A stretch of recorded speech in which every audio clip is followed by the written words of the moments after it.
Am I the only one on the air? I might be the only one on the air. Everyone can see and hear you is what the message says. But no one else is there. It's just me. Nick is, We're not only talking to the prophet. Turns out prophets aren't real. There's been what? How many gods have there been, Jeff? Like 3,000, 4,000 different gods?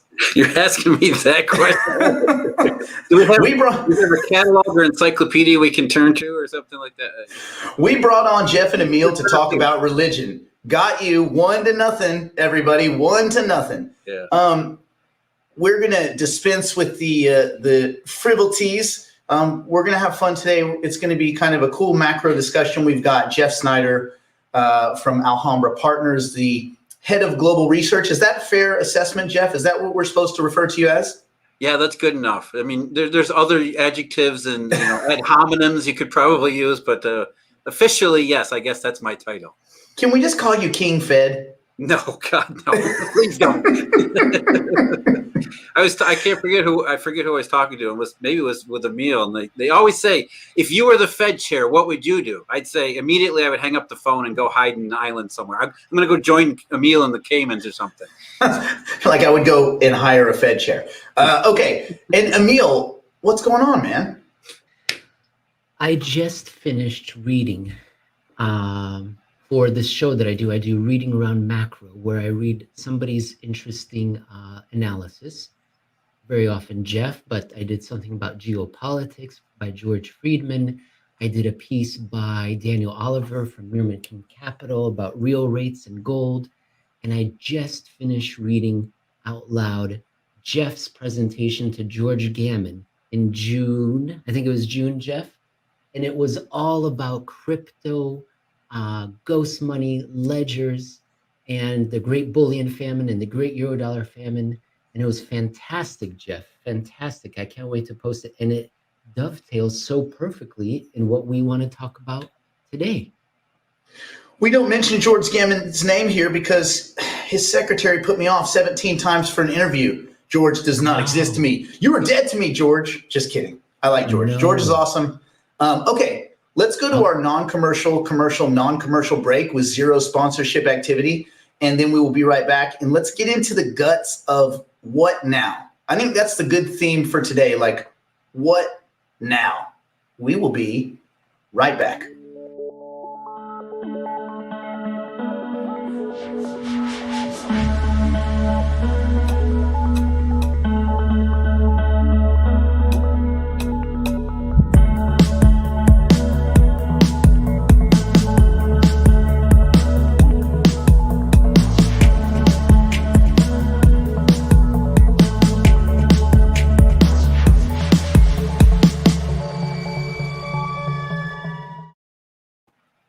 All right, boys, before we get into the guts, I do want to thank, we have a new partner that we are now streaming to trading.tv. So it's a really cool platform where they're integrating exchange functionality, both for equities, digital assets, and even some other more kind of erudite financial products into live content, which is really cool because it lets people, well, we'll see if it's cool, but it lets people act on information in a hopefully a more seamless way. You hear a research project, you want to go dig into it, you want to look at price information, all that kind of cool stuff. They have a lot of other stuff.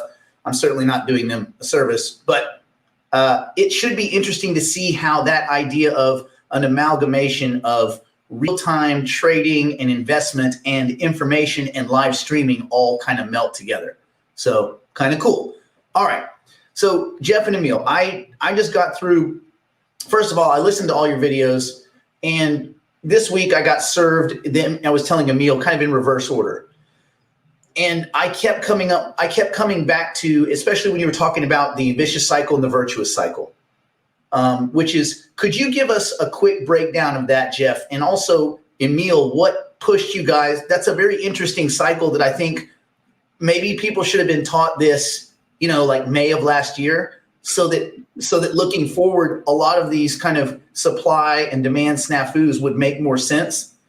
So I guess my first question is, Emil, how did you guys choose that subject? I'm always curious how you guys pick what you're going to do on Making Sense, which is probably the best show on YouTube.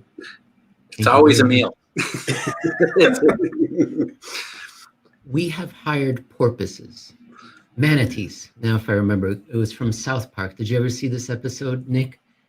They wanted to know how Family Guy comes up with their ideas. And what they did is they had a bunch of rubber balls with topics that they threw into a pool.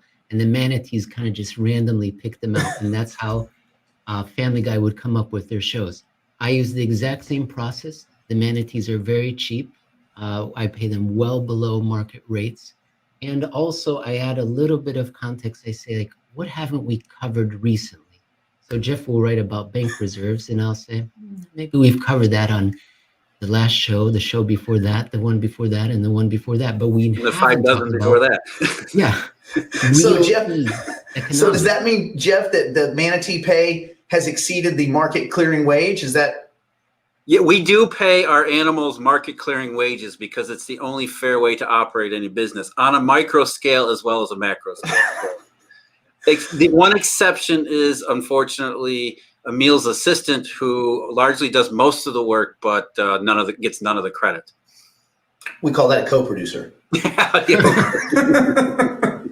So, okay, so on a more interesting note, or maybe not more interesting, just more serious, Jeff, the vicious cycle and the virtuous cycle, how could you explain that to simpletons like myself and people that might not understand that this is a normal system in the kind of production path? It used to be the entire basis behind recession. The 20th century was marked by recessions, which were largely due to the inventory cycle alone, or at least, the basis of the recession or the business cycle had to do with inventory.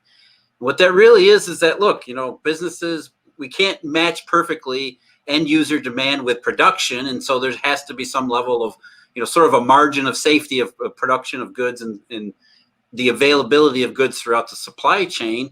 And that causes problems, right? If you're a retailer, you have to have some inventory ahead of time. Otherwise, you might get caught without the ability to service your customers.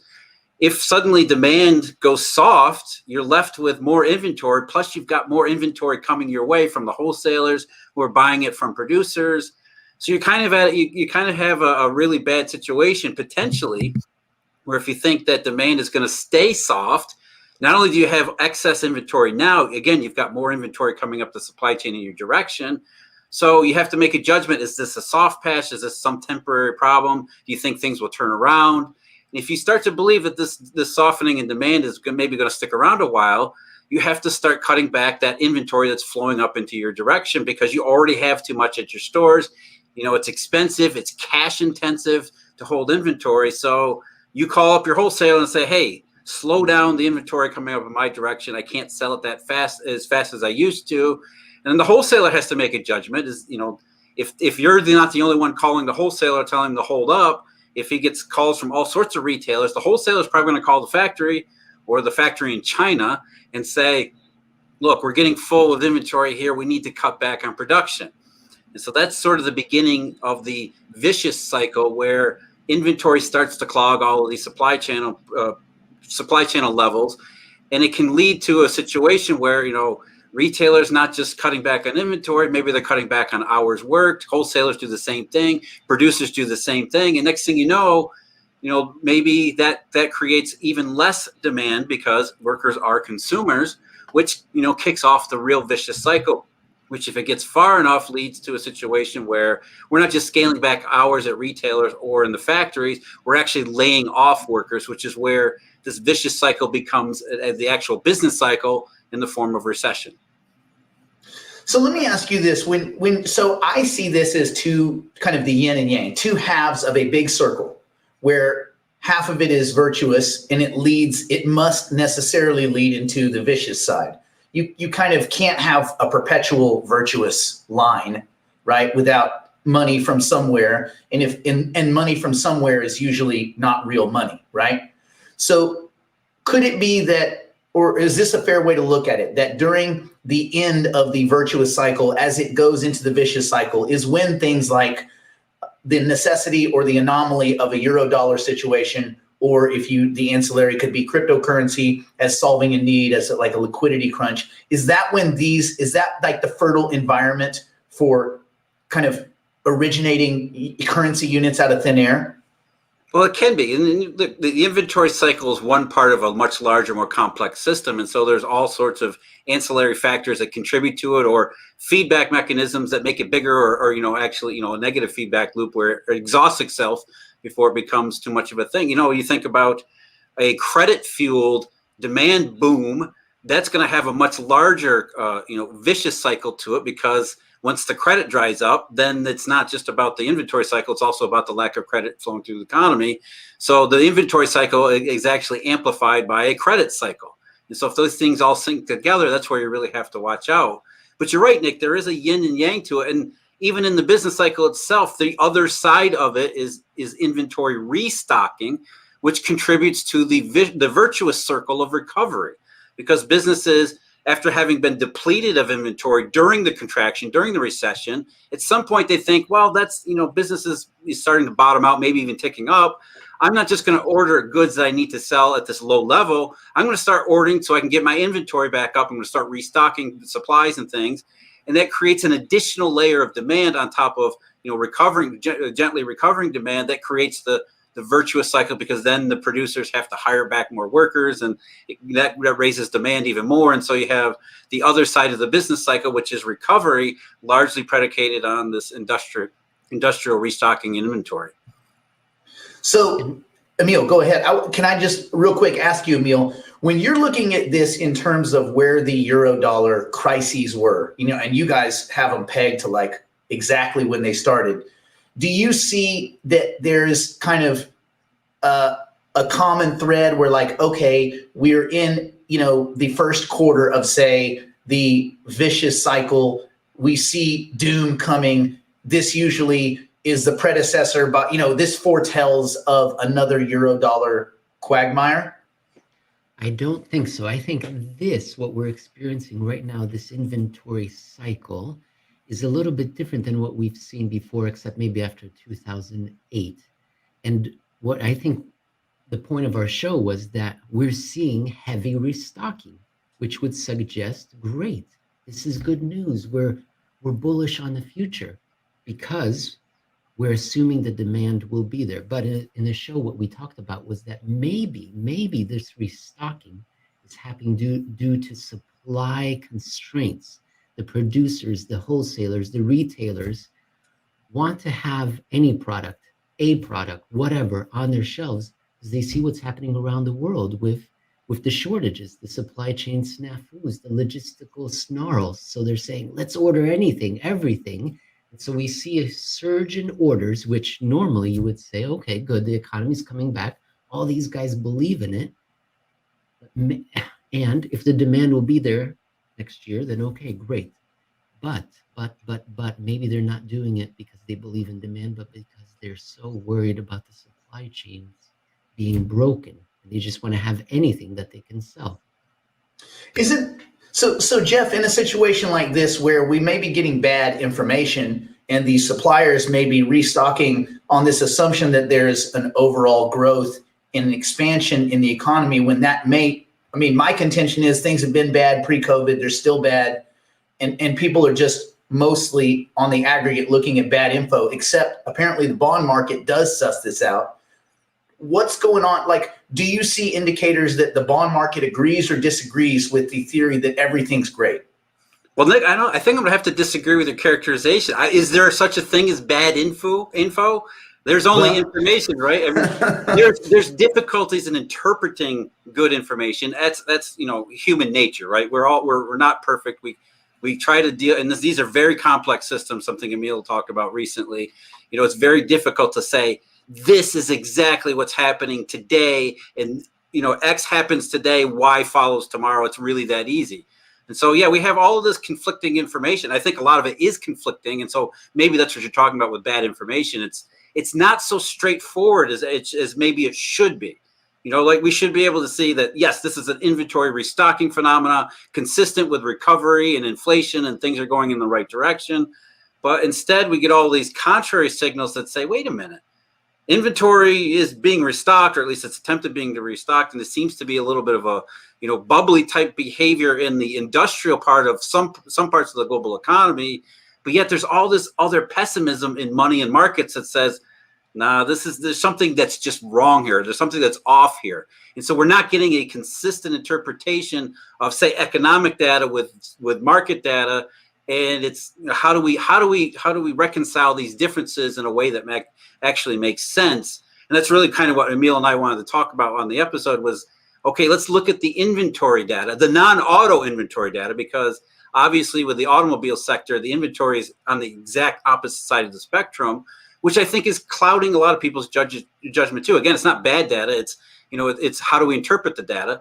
And most automobile dealers in the United States and around the rest of the world, their inventories are ridiculously low and they can't get any stock because it's very hard to produce automobiles at this particular moment in time for several reasons. But on the outside of the automobile industry, inventory is kind of on the other side of the spectrum where it's getting to the point where, as Emil said, retailers in particular, they've come out and said, we have intentionally over-ordered because we're just trying to stuff as much product through the supply chain, hoping a little bit trickles out. And they realize that at some point, these supply snafus, these logistical problems are going to work themselves out. And at that point, there should be a flood of inventory as everything that they've over-ordered gets delivered. And what a lot of them have said is, look, we're okay with that. We're prepared for it. We've hired extra warehouse workers, we've rented extra warehouses. We've got logistical supply firms and all these kinds of things advising us. We think it won't be a problem. But if there's anything that we learn about it during abnormal periods like this, or in any Eurodollar period since 2008, it's that corporations do a horrible job of managing their expectations. And that if this inventory problem doesn't, when it actually does start to get worked out and the inventory does start to get delivered, if there is more than just Q3 Delta COVID softness going on in the global economy, what really does happen? Do we actually get back into a really 20th century style inventory vicious cycle where it's more inventory than anybody was expecting, and it certainly doesn't keep up with demand? And so I think your question, Nick, is after we reconcile those possibilities, is that what we're actually seeing right now? Are we seeing the beginning stages of maybe the inventory vicious cycle beginning to show up on just the edges of everybody's radar screen? And that's, I think it's too early to say, but there are certainly the indications where we're looking at certain things, whether it's real economic data or market data, where it says, yeah, there's some softening going on here. It's been blamed on Delta COVID, but there's some other things like, the big French freightliner firm that we talked about before, who said we're freezing all of our freight shipping rates from now until February next year, which is one of those things that doesn't make sense in the context of inflation and logistical problems. So maybe we are starting to see that this is more than just Q3 Delta COVID, maybe softening in demand, and we'll see what happens with inventory. Because when you guys were talking about that, the French shipping line freezing their rates and things like that, I instantly kind of thought back to Jeff Booth, and I'm like, well, that looks a lot like deflationary forces at work. And then you start to go, well, then that starts to look a lot less like a bright, free-flowing credit and cash economy of expansion, and a lot more like an area where logistics have gotten so good. I had a buddy who manages a pretty fair amount of money, and he's old school Brooklyn, been in the bond market for 35 years. And he said, we'll never have those gas line, the lines at the gas station like we did before, because we've worked that out. He goes, and that's the good side of deflation. He goes, but the bad side is what you'll see everywhere else where people don't have jobs. And so I try to always go, are we in a faux expansionary economy that's just a reciprocal of not bad information, like you said, but a misunderstanding or a misweighting of the information and thinking you're seeing something different than what may actually be if you kind of spread it all out on a chart? Yeah, but it's not just this too. I mean, think about market prices. Stocks, of course, a lot of people pay attention to the stock market, even though it only goes up, it never goes down. But also commodities. I mean, commodities have been screaming that something's going on here. Again, it's not bad information, and I'm gonna keep hitting you over that for the rest of the show. I will never say that word again. No, but the point was actually a really good one, which is that it's difficult interpretation of actual data. And so you look at commodity prices and you think, well, everybody's been screaming for forever about the Federal Reserve printing money, destroying the dollar, and commodities are where you would go as an investor to protect yourself from devaluation and inflationary currency. So the fact that commodities screamed higher late last year, early this year, kind of made it sound like, again, not bad data, but difficult interpretation. Maybe this is all really an inflationary recovery because the price of copper, the price of lumber, price of iron, whatever you want to pick, seem to just be going parabolic at that point. And it sounds like, here we have 5% CPI. So it must be not just a recovery, but a real inflationary type situation, because it does seem like all of these things are happening. And so if you have no other data or you're not looking anywhere else, it's very difficult to say it's something else must be going on here, except you don't have, it's not like we have a dearth of data on the other side. It's like the entire bond market throughout the rest of the world is saying, no, this is not going on. And it's not like the bond market is some small, out of the way niche thing that, it's easy to dismiss and deny or just ignore. So when you put all of these things together, yes, there are contradictions, which means you have to readjust your theory of what's going on to fit all of the facts, not just some of the facts, but all of the facts. Now, Emil, you're in the commodity space, specifically precious metals. What are you seeing kind of from the ground level? I mean, from like supply and demand of the different commodities? Yeah, like on actually at the metals level. Are you seeing the kinds of things that look like an expansionary economy, or are you seeing things that look like, log jams and logistics? What are you seeing? I see the latter. I don't see an expansionary economy. That would be surprising. I think we are in perhaps the third reopening boom, the third survivor's euphoria since the COVIDs came. With the first one, say, in May of 2020, and then the next one after the vaccines were announced. And after each of those first two, we had something in the monetary world that kind of said, I don't think this is going to be a full-throated recovery, a rip-roaring A-OK to turn off the economy and turn it right back on like nothing's ever going to happen. And so I think that's what we're going to see after this third sort of peak in the Delta COVID's case count that kind of happened towards the end of August. I think that's where we are right now. Things are looking better relative to where we were in the summer. How long that lasts, I would think, I don't know, a couple of months, some period of time before the underlying reality is shown as being not conducive to further economic growth. And we can look to Eurodollar futures and bond markets on a relative basis. I know that U.S. Treasury yields and other sovereign bond yields are up right now. They're up. But as Jeff's writing often shows, he has lots of graphs in all his blog posts at Alhambra Investments. And in there, he often shows a comparison of the three previous global dollar squeezes that have happened since 2007 to this one, this being the fourth one. And he compares how the bond market yields reacted during the reflations. And you can see the other reflations were, we're going to do it. We're going to take off to varying effects.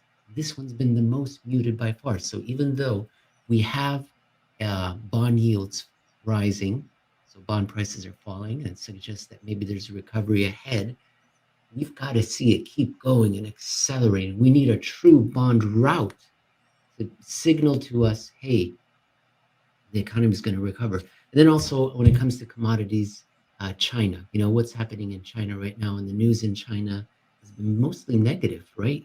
You've got power supply cuts, you've got a debt, towering debt bubble. It's always there. And then Evergrande, how is that going to resolve itself? So it's a little bit, that it doesn't inspire confidence for a real recovery, which would be based on real global monetary expansion. Yeah, and going further with China, I think China is the real story here, especially as it is not just commodities, but the entire global reflationary trade. It's largely dependent upon a research, or at least the expectation of a somewhat resurgent China. Maybe not in the way that was in 2010, for example, but certainly better than it had been in 2018 and 2019. That's been the persistent, whether it's mainstream economic forecasts or whatever. And yet all you hear from China is this problem, that problem, the other problem, which when you actually look at them, again, interpret the data, the information, it's consistent with the idea that Chinese have long ago thrown in the towel on their capitalism phase. They are transitioning in a very determined, deliberate pace into a more socialist structure, which means we're not just talking about growth in 2021 and potential 2022. This is long-term structural stuff. And when you pair that with what's going on in commodity markets, as Emil was saying, you get more of these supply logistical problems in commodities than you do any, super cycle that's coming up in commodity prices. It's really a temporary, transitory thing, because underlying the global economy, you have this, ever-present dollar problem, which is one of the reasons why the Chinese have said we're throwing the towel in on our capitalism phase, because there is no global growth potential here. And now's the time, according to Leninist Maoist doctrine, that we start carving everything up. When you look at China in that way, everything they've done this year makes perfect sense. They're moving toward carving up first the excesses from the capitalism phase, and then moving, after they do that, they're going to further reorient the Chinese economy in a more socialist, a lack of hierarchical structure, which means lack of economic growth coming out of China too. Does that basically put every other country on the back foot? I mean, how many countries do you think are so reliant on the machine that is China, even if they don't like to admit it? Well, look, if you look around at the economic data, just right now across much of the world, it does not look like the United States. The United States is the clear outlier. And really, the United States data doesn't look all that great either. It just looked better than everybody else, and it certainly looked better than it did last year. But you're right, to your point, the Chinese economy hasn't really recovered from 2020 recession, and consequently, much of the rest of the world looks really ugly. It doesn't look like it's recovering. And the reason, again, going back to prices and interpreting data, the only reason prices could have gotten so far out of line is, number one, you have all of these logistical problems that created nightmares. And, going back to what you said before, Nick, about the supply chain, they had, for years and decades, it had been a sort of a taken on faith or taken for granted that just-in-time inventory, which meant there's no room for error, would be able to manage, even large crises, like something like 2008, for example. But nobody ever foresaw something like the overreaction to COVID pandemic, shutting everything down and being very difficult to restart everything. And once you have these supply chain issues that are basically, they're based upon everything moving in concert with one another, and then suddenly you stop one part of it, it just backs up in a way that it's not so easy to just flip out a switch on and flip a switch off and flip it back on again. So there are very serious problems, because our modern supply chain was never meant for this kind of a situation. And that was further, the imbalance was further driven by, of course, Uncle Sam's helicopters late last year, early this year, which then boosted demand artificially all at the same time. At the very same time, some of these logistical nightmares were at their most nightmarish. So you have this combination of factors, but when you step back from them and try to interpret that not just in terms of bond yield, but all economic data across the rest of the world, you look at the rest of the global economy, and it is seriously ugly. These economies are our neighbors to the south, for example, Mexico. You would think that, being our neighbor with the U.S. goods economy going into overdrive, that Mexico is flourishing from that. They're not. The Mexican industrial economy, industrial production, for example, is significantly below where it was last year, which was significantly below where it was 3 years ago. So the rest of the actual global economy is really nothing like what it is in the goods economy in the United States.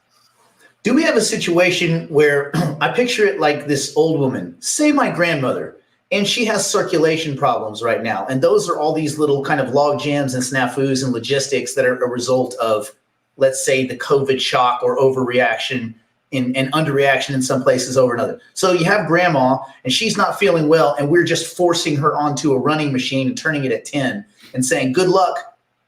And obviously that's not what she needs right now. And I look at that as kind of the overall, and there's still these embolisms and these vacuums in in her, circulatory system that haven't been worked out yet. And so there's a lot of what I think is flawed decision making on misinterpreted data, and it's happening all throughout the system. And the problem is it's very tough to get everybody back into some synergistic, global system of trade and commerce. Is that kind of a way you could look at it if you use my grandmother? I think that's a great analogy. I love I often with Jeff, I always talk about globalization, and that the thing that floats globalization is the expansion of money from advanced economy money centers, which in your case we could use as the analogy of blood, helping the system function, the global body economic, for it to be able to run on 10 or even if 11 on the dial. But because the blood's not getting everywhere, you're struggling, especially after 14 years, where you just don't have enough energy reaching your muscle groups to keep it going. I wonder what the solution is. I don't know what the solution is. I guess previously what happens is it just has to break down to a lower complexity, a lower state, maybe nation states, and then individual nation states kind of function, fix themselves internally. And then maybe they create alliances or partnerships with neighbors, and then that grows from there. The network rebuilds itself that way. But trying to turn back on the network as it had grown up to 2008, the post-Cold War globalization, trying to get back to that, it's just not going to happen. We have to start and create a new system. And I think, unfortunately, we have to go back further first, worry about the United States or Britain or Spain, and then expand from there. Jeff, is this Yellenism? I mean, is this the idea that central planners, and I know we don't have any here in the United States, but in other places where they do have somewhat central banks and central planners that centrally plan from the front, is this the problem that they now believe that they can manage economies, paper over recessions, and we'll never have a recession again, or we can just throw quasi money at any problem and no more recessions, everyone? Is that kind of this belief among central planners right now? Actually, I think it's the opposite. And the belief that you're talking about, we used to have a name, was called filling in the troughs without shaving off the peaks. And it was something that this expectations-based central management or central bank policy that came about in the 1980s led to this belief that we could a functioning technocratic central bank using expectations policy could void the entire business cycle entirely.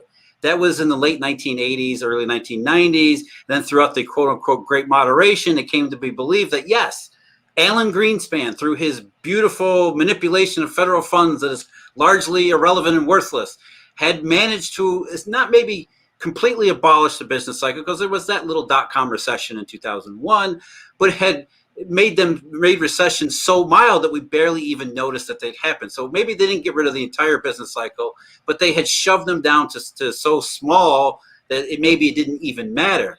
And of course, that theory was completely, utterly obliterated in 2007 and 2008, when what happened wasn't even a recession. It was actually the beginning of a depression, which in some places throughout the academic economic community, they realize that that's the case. So they're no longer thinking that we can abolish the business cycle. They're more thinking about how do we cover our ass and make sure that nobody blames us for what actually happened in 2008, which is somewhat along the lines of, okay, we're going to not really talk much about the business cycle anymore and make it sound like we're not in control of any of these things. We're sort of just bystanders. And, if a recession shows up or an exogenous shock, such as March of 2020, it's not our job to prevent it. It's our job to clean up after it. That's this market of last resort nonsense, where central banks basically say, something bad's going to happen. We can't really avoid it. We're just going to try to make sure it doesn't get as bad as it maybe. It could get worse if we don't do anything. So that's really how economic theory has evolved, especially since 2008, not just in the central bank context, but overall in economics, where the business cycle, we used to think we control the business cycle, and we even had almost abolished it. Now it's like, history has shown we didn't do such a good job there, so we got to do something else entirely. We have to think about it in an entirely different way. Do you think that there is this kind of underlying assumption now among planners and the like and their ilk that everybody is too big to fail?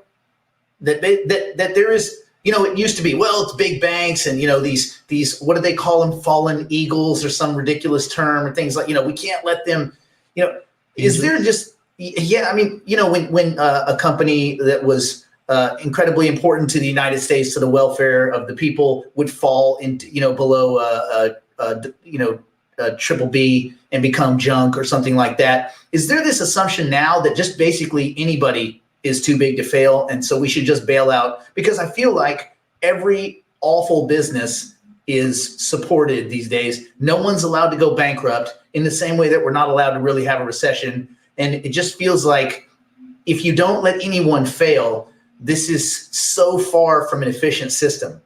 Am I looking at it wrong? It seems that way, doesn't it, Jeff? Because the economy is not a free market, or not even what it once was. Not so it's capital. Malfunctioning. It's struggling. And therefore, it's very easy to say this economy stinks. It's not working properly. How could we, in good conscience, allow creative destruction, right? How could we allow the airlines to go bankrupt during when COVID first struck, or the cruise ships? We can't let that happen. Back in the 90s, somebody would have bought them up, fixed it, everything. It could feel like you could let it happen, right?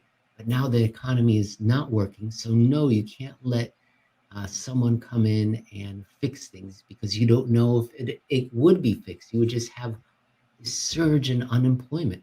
I think we first saw it in 2008 when the car companies, remember, they were heading into bankruptcy, but then the government swooped in to save them from bankruptcy and intervened in what should be a private market affair. And we've just continued that policy ever since. And of course, it's building inefficiency on top of inefficiency. It's this self-reinforcing spiral. When we look at this monstrosity, say, well, we can't trust the market to fix it. But you know what? We're just in that era. It's the ratchet effect, right? It's that when things start to go bad, we start to take a harder look at the things that go wrong, because we identify things that go wrong with the badness, right? And so as that doesn't help, then more things go wrong, and we pay more attention to those things, and then we tell ourselves that we have to not let anything go wrong. Whereas in a healthy, functioning economy, we don't notice the things that go wrong, because that's part of a healthy, functioning economy. It's really the fact that the economy isn't healthy that we spend more and more attention on these things that could potentially go wrong. And then we're convinced, or we convince ourselves, that we can't let anything go wrong, because the situation has become just so fragile that even the smallest little bit of something going wrong will upset the apple cart, and things will get even worse.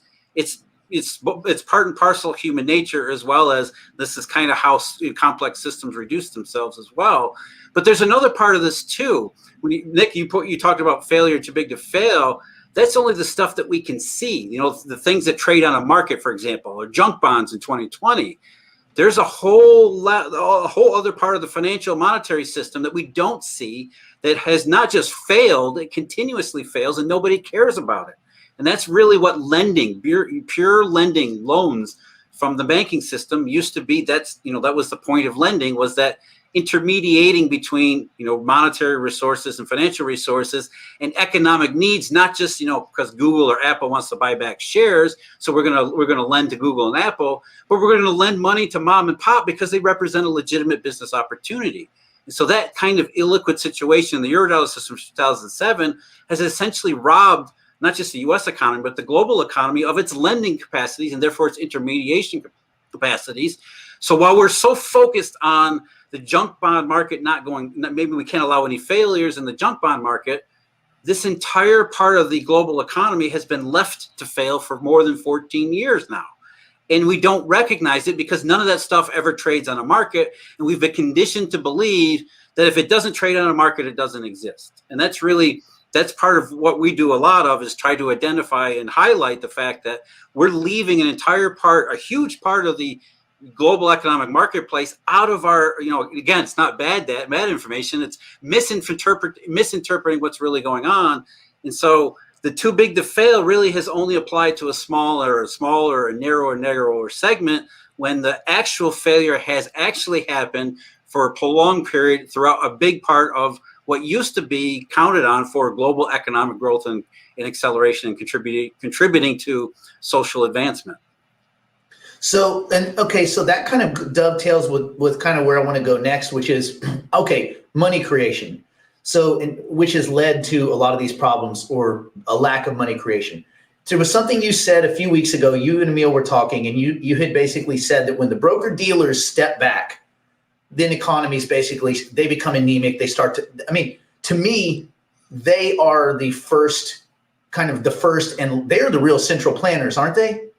Because where is money created? Through debt destruction, through some kind of inefficient transfer payments occasionally, and through lending into society with the idea that banks would let these mom and pop businesses go forward with their ideas and the kind of the American dream. But when the broker dealers, when the big boys step back and that lending stops, aren't they really kind of the first and last everything? Yes, but it's not central planning. This is just pure intermediation. And where the Eurodollar system took it wrong step was that it combined money creation with intermediation. So the people who were doing the intermediation, these large global banks, were the same ones who had the ability to create the money, which is always a bad idea, because eventually that gets bastardized and whatever. And if you're allowed to create the money, you're no longer serving the vital commercial interests of the global economy. You just start inventing clients, right? Because you're the ones creating the money. If you can create money, then you can create your own business. Then you're no longer intermediating. But that's not really central planning. That was just a stupid mistake of, a ad hoc system as it grew together. On the other side of that, it's not central planning either that banks step away when they feel risk averse. It's, again, the lack of intermediation function, which is such a crucial part of any functioning monetary system and functioning economy. Is you have to have money and you have to have intermediation, which is simply how do you match supply of money with the demand for it? And that's what the intermediation function is. And what we were really saying here is that we have, because the Eurodollar system combined money creation, intermediation into the same sort of entities inside the system. Not only is the money creation function broken and malfunctioning since 2007, thus so must be the intermediation function. And part of that broken intermediation function is what I just said, which means we don't get lending to the smaller businesses that don't float junk bonds on some sort of syndicated exchange, right? So the intermediation function is really what's missing here. And usually because of that, in the situations like that, economic growth that tends to be less than ideal, less than satisfactory, that's when you see all of the central planners sort of swoop in and try to fix the situation, except, again, bad information or lack of ability to interpret information. They only do the wrong types of steps to try to get the economy back on track, because they don't really know what's wrong, or they're forced into believing by economics that this is a recession. And so we just do what we normally do in a recession, which is boost aggregate demand, which is exactly what happened earlier this year and later last year, is that governments did the neo-Keynesian thing, which was to boost aggregate demand through government's fiscal channels. But if you step back and say, well, look, this is not a typical recession, we have an impairment in the banking system, which means money and intermediation, then everything looks very differently. And then you don't just throw money at the problem or try to throw Uncle Sam's borrowed money at the problem. You have to do something very different, which is, let's look at the money and intermediation system and figure out how do we fix this, which is a very, very different set of circumstances. So I guess you really can't print prosperity. I mean, I guess you can print the word prosperity. You can print it in press, dockets, things like that. But you can't print actual prosperity, and you especially can't print it with Groupon tickets. So let me ask you this: for a lot of people, they listen to your show, and I first of all, if anybody that's not listening to Making Sense, Eurodollar University, and reading your articles, Jeff does. I don't know how you ever sleep, because it seems like you write all the time, and when you're not writing, you and Emil are talking. But I'm sure at some point you sleep. And one of the things that I think I get asked, let's say, like, what is the Eurodollar system exactly? Could you explain it to a bunch of rubes like myself? If you had 15 seconds in an elevator to explain to Jerome Powell the thing he apparently is missing and has missed his entire career, what is the Eurodollar system, Emil?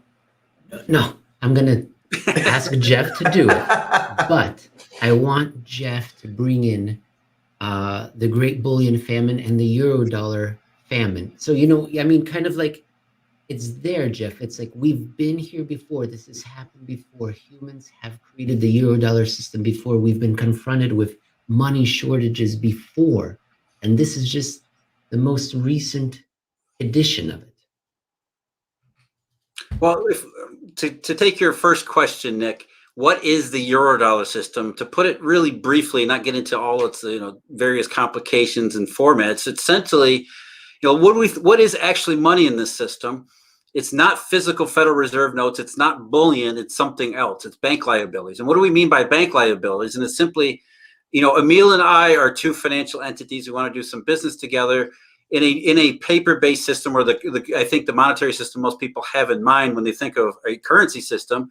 If Emil wants to borrow cash from me, I will have to send him an envelope full of physical Federal Reserve notes, right? And so that we'll have a relationship where I have given him something physical and tangible, which is Federal Reserve notes. And therefore, those Federal Reserve notes are the medium that intermediates between what we're doing.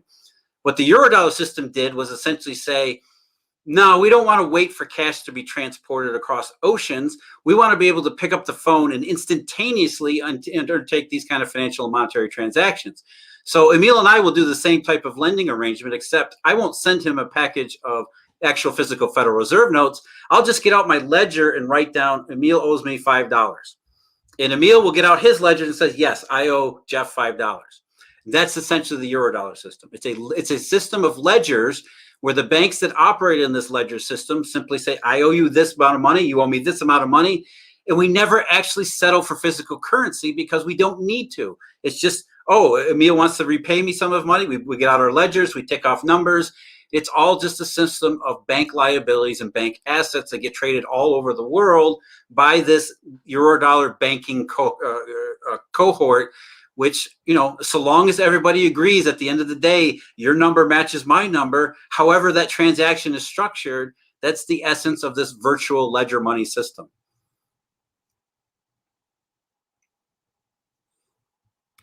Mute. You hit mute. I unmute. Can bank B in this situation? Can Emil take that $5 IOU and go and purchase, let's say, property in the United States with it? Absolutely. They can also lend it to somebody else. And it's not just, these dollars that, we talk about all the time. We're also lending financial securities. We're lending collateral. We're lending anything. We're structuring derivatives trades. So a currency swap, for example, isn't just lending cash today. It's lending cash in the future, depending upon, modeled versions of cash flows coming back. It's essentially an entirely fungible system of virtual ledger currency, which is the reason why, as Emil was trying to get me to talk about, it had solved essentially, which was Triffin's paradox in the 40s and 50s, which was a restriction on monetary growth for a globalizing economy.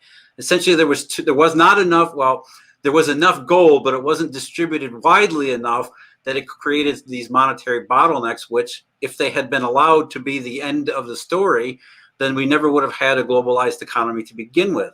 So it was a real impediment to economic growth in the 40s and 50s, when banks and operating this Eurodollar market as it grew up out of, however it did, they decided, well, we'll just do this ledger money system, because then we don't need to settle in gold. We don't need to settle in physical Federal Reserve notes.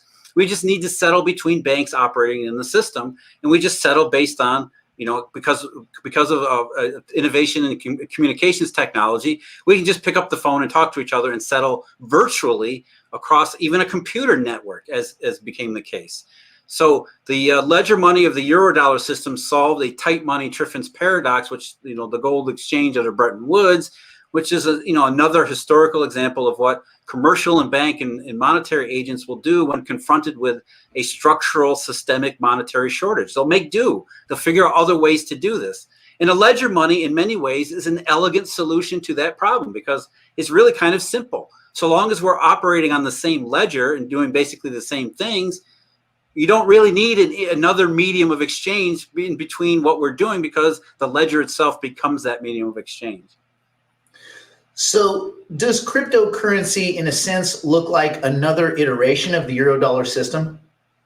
It is exactly the same in its base. Stepping back in its, in its generic characteristics, it's pretty much exactly the same.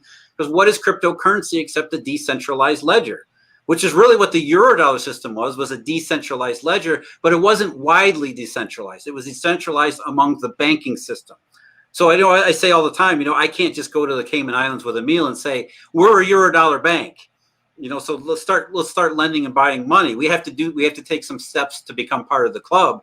If I go to the Cayman Islands and I fill out all the paperwork and I say I have a $2 million credit letter of credit from Goldman Sachs, suddenly I am a Eurodollar bank, and then I've been admitted to the club, and now I'm part of that ledger system as long as I operate within that ledger system's rules.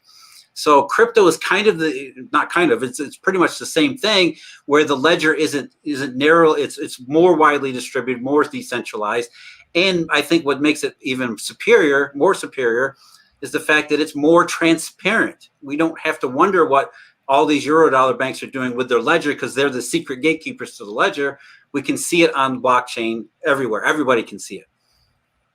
Do you think, and again, we're just kind of throwing stuff out here, and Emil, I want you to weigh in on this. Does it look like to you guys as you look at the crypto space? Because I know for you guys, you obviously, Jeff, you've been around crypto since 2013. You've been talking about it and writing articles. People think you're new to this. You're earlier than most people that are in the crypto space, like even as investors and designers.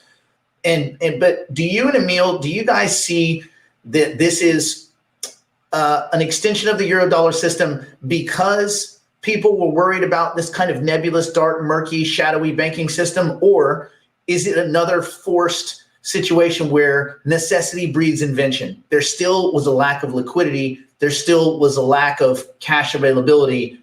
And here comes crypto. And this was a disintermediated way to launch another set of less murky, shadowy banking financial products. The latter. And I encourage everybody to go to the Google machine and type in Jeff Snider ghost money or Jeff Snider, their great bullion famine, and read the articles, videos that come up, and that sets the scene. I absolutely encourage that. It'll do a better job than I can possibly explain. We call it the shadow system and the murky system, and it sounds nefarious, but it's the shadow system because it's offshore, off balance sheet, and off the regulatory radar. It's hard to see. It's not necessarily shadows as in spooks and bad guys, that sort of thing. We had confidence in the shadow money system, a lot of confidence, so much confidence that we relied on it for decades to fund the global economy, even though it was hard to understand what in the world was going on. When it malfunctioned is when Bitcoin first came into being, right? And ever since then, more cryptocurrencies looking for a solution because it malfunctioned. The liquidity of this shadow system that we don't understand, but yet we had confidence in it for decades, is not working. I'm pretty sure that we would not have gotten as far as we have in cryptocurrency here 14, 15 years later. No, that's wrong. 13, 12, 10, 11, 9. Between 1 and 50. One of those numbers. If it wasn't for the fact that the spooky, creepy, undetermined shadow system has malfunctioned and credit is not being redistributed and created liberally. Now, I think, Nick, you made a really good point there, which is that's what's really driving. What Emil just said is what's driving cryptocurrencies, that the Eurodollar malfunction has opened the door for competing currency. And it's not surprising that it took the ledger format, because that's historically speaking what always happens in these periods. But the specific, I think, the ethos behind a lot of digital currencies, Bitcoin in particular, took itself from that, what we just talked about, how the Eurodollar system was so highly opaque to the point is almost impenetrable. And people just kind of threw up their hands, especially after what happened in late 2008, and said, look, there's got to be a better way of doing this. It can't be this complicated, opaque system that nobody has any idea what's going on. That, oh, by the way, this opaqueness actually privileges all these large banks because they get special privileges for creating money, as the Austrians say, Cantillon effects. There has to be a better way that we can do this. So The Eurodollar malfunction opened the door for cryptocurrency, the need for elasticity in currency in some other format. But the way in which the Eurodollar functioned in this sort of black box model that nobody else is privy to, including central bankers, they don't tell you that part, but that black box model, people kind of recoiled at that and said, look, we need a much more transparent system because we don't even know what's wrong. We can't identify anything that's wrong. We know a lot is wrong. We don't know exactly what it is because we're not privy to what's going on in this ledger. And so the format of the Eurodollar system, I think, highly influenced, in fact, directly influenced Bitcoin, but it has highly influenced a lot of digital currencies to say, we're going to do it the opposite way. We're going to decentralize. We're going to open up everything. Blockchain is going to be as transparent as it possibly can be because we've seen this Eurodollar system. And when it malfunctions, if you can't put your finger on what's going wrong, that opens up, just more problems on top of more problems on top of more problems. And by the way, this fact that, we're privileging the holders of the ledgers, that creates problems too, not just rent-seeking behavior, but also all sorts of unjust political privileges as well, right? I mean, that's really where too big to fail came from, was the idea that these banks who keep the ledger, we have to keep them in business, otherwise the ledger goes kaput. So we don't want to do that either. And that's really, I think these two things are what's driving the technology and the innovations behind the crypto infrastructure and the designs. So let's reduce this back. Let's go kind of up to the clouds and look down on the human earth creatures. As kind of a closing thought, Emil, start with you. Where are we right now in the global economy, and what does the next 6 months look like to you? I think it'll be a two-phase step. The next couple of months will be of reflation, exploring the possibilities of upside. The Delta COVIDs have passed. Maybe it's going to get better. It's certainly going to get better than this summer. So let's explore that. Let's see what happens. And that's what will be, markets and the economy will be looking forward towards in the next couple of months or so. But then I figure the second half will be right back to a downturn because the underlying economy's health is weak. And what would be disconfirming is if I saw bond yields rally, go get, bond prices fall tremendously. Sovereign bonds, as well as Eurodollar futures, the yields to expand, as well as some of the other monetary measures that we keep discussing on our show. So that's what I see the next 6 months is kind of a two-step. Jeff, what do you see? Where are we at, and where are we going next 6 months?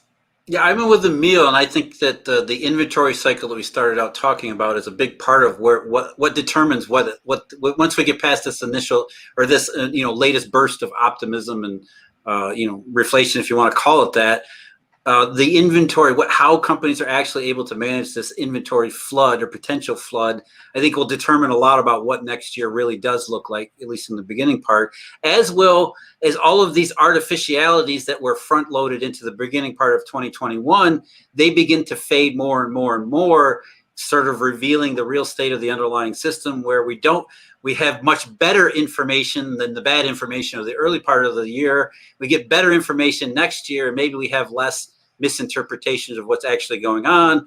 How do people react to that? Is it a real shock to their expectations? Because I think a lot of people are looking at, commodity super cycle. China's going to be super strong. The U.S. is going into a boom, an inflationary boom. Maybe if we take a step back from those, that actually has an effect as well, a knock-on second order effect as well. Well, here's what I see. I see more videos coming from YouTube, Making Sense Eurodollar University, which I dig into. It's necessary knowledge. I really think that if you want to be successful in any kind of investing, you need as much overall global data as possible. But I think in that you need to understand how the gears turn. And there's no other show other than the guy that we won't say, George Gammon, but there are very few places, Macro Voices is really good too, where you can learn how the gears turn. But none as good as I think what you guys do. So I urge everyone, Making Sense Eurodollar University. Emil, am I getting that right? Eurodollar University, you can find us in 3 places. Number 1, I'm doing my Gammon impression. Number 1, at Alhambra Investments, where Jeff posts daily about what's the bigger picture as well as small e economics and how money, the creation or destruction of it, affects the economy, the socioeconomic scene. Number two, on YouTube, where we do and post our shows. And then number three, in podcast forms, including some of the reading around macroeconomics that I've been doing of other voices that are good writers, good historians. Yes, Those are Emil the just three did places. Karl Marx too, which is, I think it might shock some people, but it's one of those things that you think, well, you're reading Karl Marx, but it's I think, Emil, you can explain this better than I can. It's really an interesting read, not just for, getting into what Marx was thinking, but it has some definite parables for what's going on now. It was very well written, very well written.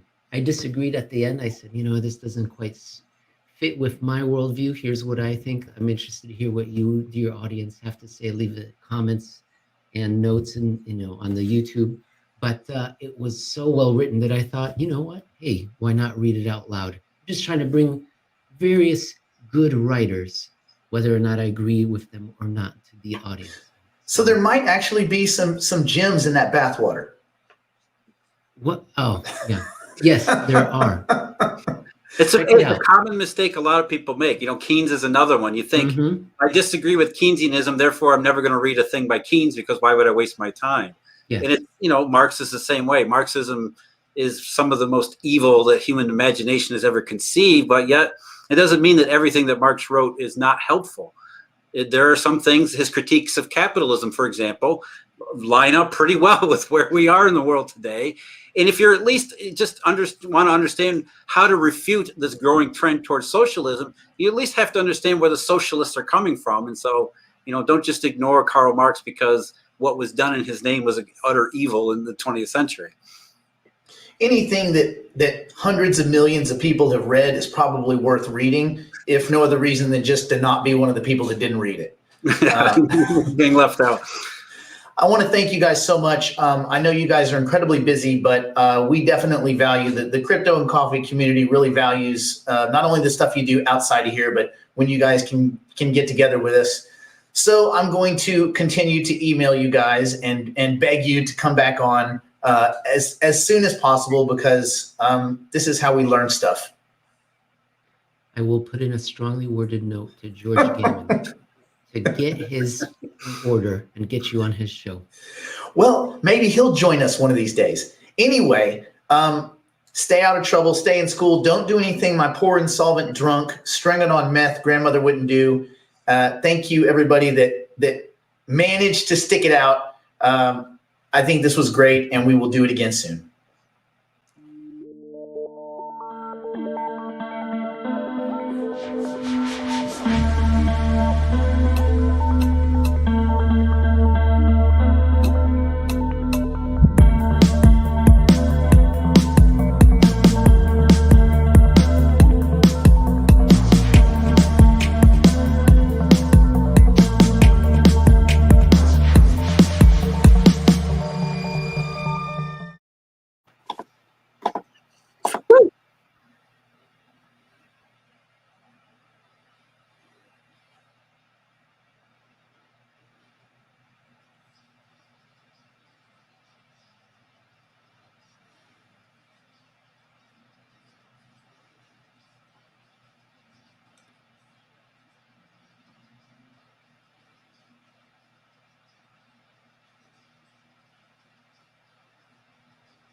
Is anyone still there?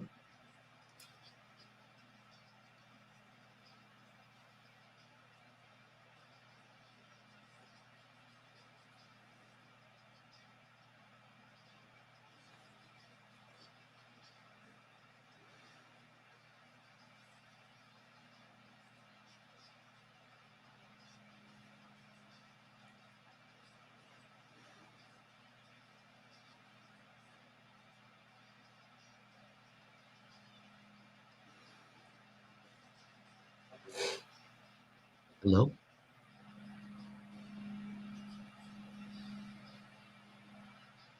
guess I can reveal my deepest darkest secrets. No one's listening, and I've been waiting to unburden myself. Here goes. Yes, true.